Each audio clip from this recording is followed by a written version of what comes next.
one commodity that is most valuable on this earth is time. Time to love, time to live. From the moment the human body is born, it begins dying. I can live with no responsibility whatsoever.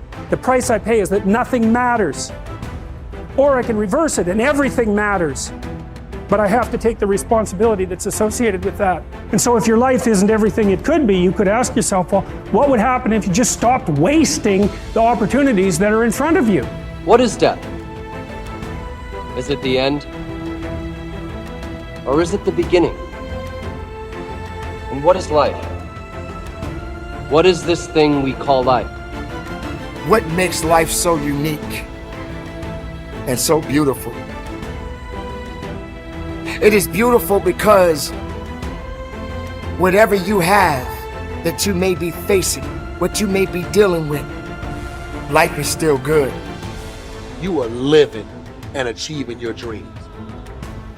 Find time to better yourself, read, explore, research, live life, do things you've never thought of doing before. That's what it's all about. It might not be fun, it might not be easy, but it is profitable. It does give you results.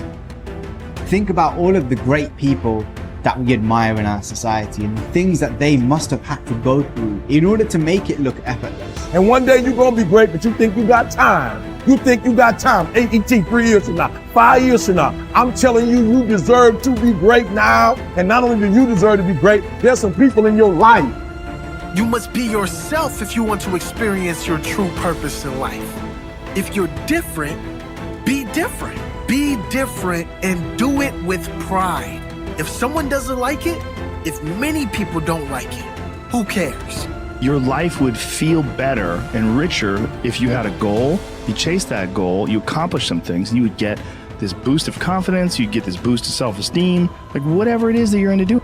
Learn from what you've just done, move forward. Learn from what you've just done, move forward. Repeat, repeat, repeat, all the way forward until one day you're going to get to the end of that tunnel and you're going to see the light. You need to take massive action. And if that doesn't work, try something else. If that doesn't work, try something else. Keep going with massive action and you will find the way because it will give you momentum. The time is now. The time is now to express and for people to believe in themselves. The time is now for it to be okay to be great. Listen to me, if you work for it, if you're willing to put in that sweat, that blood, and those tears, baby, I'm telling you, you can have what you want, be what you want, do what you want. Are you hearing me? And start now. Start believing, start dreaming, and create the life and the person that you really want to see. I think it's good to remember that if we just go along with the crowd, we won't wind up with much more than the wish that we could do it all over again, and as far as we know, you can't. If we want to amount to anything as individuals, we need individual goals, individual thinking, individual actions, and we must never conform to the big group. We must love them, we must help them, we must serve them, because our whole success will depend on our ability to do these things. But never lose our own individuality and our identity by permitting ourselves to become submerged in what has historically proved itself to be little more than a suffocating sea of indirection and purposelessness. If we want to emulate someone, fine, but let's be choosy in whose steps we follow. It's the only life we've got. And remember to think. Imagination is everything, and we can become what we can imagine. If you find yourself getting depressed and down at the mouth, as we all get once in a while, you might want to remember this quotation by Dean Briggs. He said, "Do your work. Not just your work and no more, but a little more for the lavishing's sake. That little more which is worth all the rest. And if you suffer as you must, and if you doubt as you must, do your work. Put your heart into it, and the sky will clear. And then out of your very doubt and suffering will be born the supreme joy of life." Believe it or not, in an age when we've come to nearly deify leisure time, we've almost lost sight of the fact that virtually all our satisfactions, rewards will come not from our leisure, but from our work. And don't forget the strangest secret. We become what we think about. But if you want to begin to move into your own personal greatness, If you want to begin to really enjoy a happy, successful, healthy life, you've got to be willing to go against the tide. You've got to be willing to harness your will and say, in spite of this, I'm in control here. I'm not going to let this get me down. I'm not going to let this destroy me. I'm coming back, and I'll be stronger and better because of it. You have got to make a declaration that this is what you stand for. You're standing up for your dreams. You're standing up for peace of mind. You're standing up for health. You want it, and you're going to go all out to have it. It's not going to be easy. When you want to change, it's not easy. If it were in fact easy, everybody would do it. But if you're serious, you'll go all out. So yes, I'm going to turn this situation around. I'm not going to sit back and moan and cry over what happened and what went wrong and who did what. I'm going to do something about this situation. The way to transform yourself is through your work. Now, I know this runs counter to our prevailing cultural prejudices. Work is too ugly, too boring, too banal. Self-transformation, we think, comes through a spiritual journey, therapy, a guru who tells us what to do, intense group experiences and social experiences and drugs.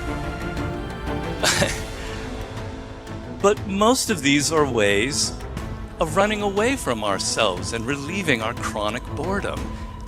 They're not connected to process, and so any changes that occur don't last.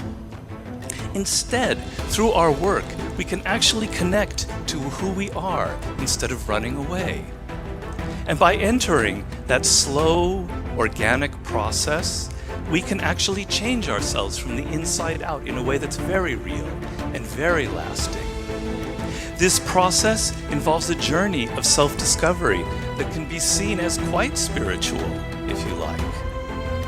And in the end of this process, we contribute something unique and meaningful to our culture through our work, which is hardly ugly, boring, or banal. This intense focus on one goal is not easy, but it is all important.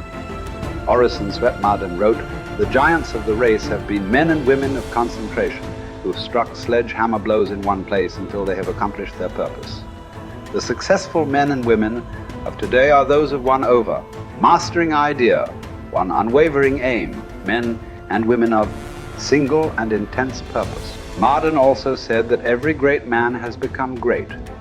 Every successful man has succeeded in proportion as he has confined his powers to one particular channel. Single-minded concentration in the direction of your dreams will intensify your desires and increase your emotional drive toward your goal. This intensity of concentration will activate the law of attraction and begin to attract people and opportunities into your life to help you to achieve your goal.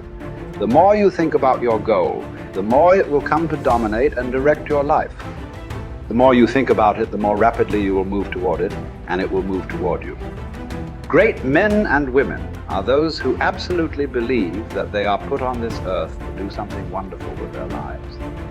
They have a vision of something greater or better than their current circumstances. Personal greatness means having a sense of destiny and a conviction that your thoughts and your imagination are the only real limits to your possibilities.